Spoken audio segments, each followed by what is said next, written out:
That is, of course, the theme tune of the popular cartoon comedy The Simpsons, which is available on the US streaming service Disney Plus in Hong Kong.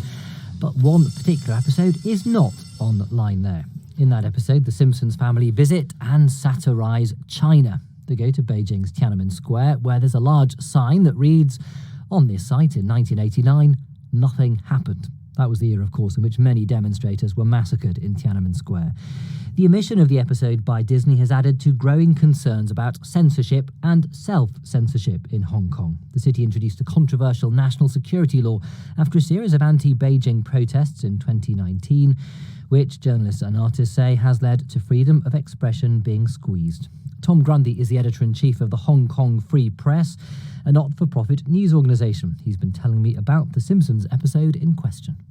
Perhaps ironically, Disney Plus appears to have censored a 16-year-old episode of The Simpsons in Hong Kong, which includes jokes about censorship of the Tiananmen Massacre. Namely, one scene involves a Tiananmen Square placard reading, "On this site in 1989, nothing happened." Now, Disney Plus, who only launched here a fortnight ago, are silent on this. But if you check the interface, the 16th season skips from episode 11 to episode 13.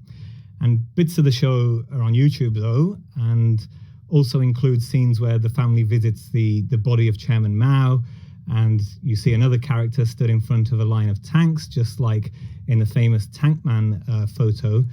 And we know this is targeting Hong Kong, by the way, because if you flip on your VPN tools and pretend you're elsewhere in the world, the missing episode magically appears. You used the word censorship there. Do we know whether it is censorship as in the government has in some way been involved, or whether this is more self-censorship?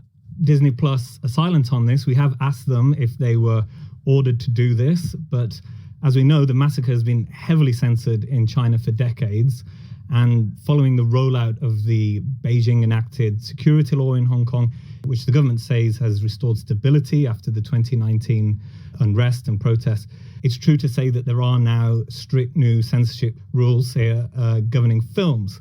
Big fines and prison time for violators. But these rules don't apply to online streaming platforms, even though some lawmakers are calling for that. So in this sense, it may be another case of a Western firm, self-censoring, albeit this time, perhaps for the first time, in Hong Kong, not just China. We have heard over the last year or so people in Hong Kong say that the national security law is quite vague and it's not entirely clear what is allowed and what isn't allowed. But you're saying that this episode being made available for streaming online in Hong Kong wouldn't fall foul of the national security law? Well, it is quite broad, the national security law. It's criticised for not being clear enough. We're used to seeing the likes of Hollywood take action to ensure their films pass the Chinese censors, for access to the huge lucrative market over the border. Although lately we are seeing some Western firms, Yahoo, LinkedIn, saying they've had enough and they're pulling out of China, as the rules tighten. But, nowadays we're seeing constant fears that we're going to see that kind of censorship in Hong Kong. Just last week, Chief Executive Carrie Lam saying that the internet and media regulations need to be tightened.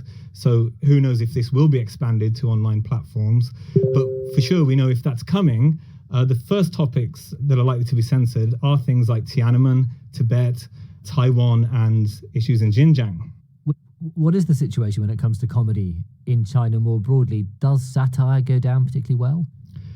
Well, funnily enough, in Hong Kong, they are considering a copyright law which may exempt satire and humour. This law is rearing its head again after some years, and that may be exempt here. Who knows where those red lines are? But for sure, when you see satirical cartoons, perhaps, comparing President Xi Jinping to Winnie the Pooh in the mainland, those kinds of things are instantly censored. So yeah, over the border, it's quite humorless when it comes to satire and jokes, such as the likes of The Simpsons, I guess. Tom Grundy there, editor-in-chief of the Hong Kong Free Press.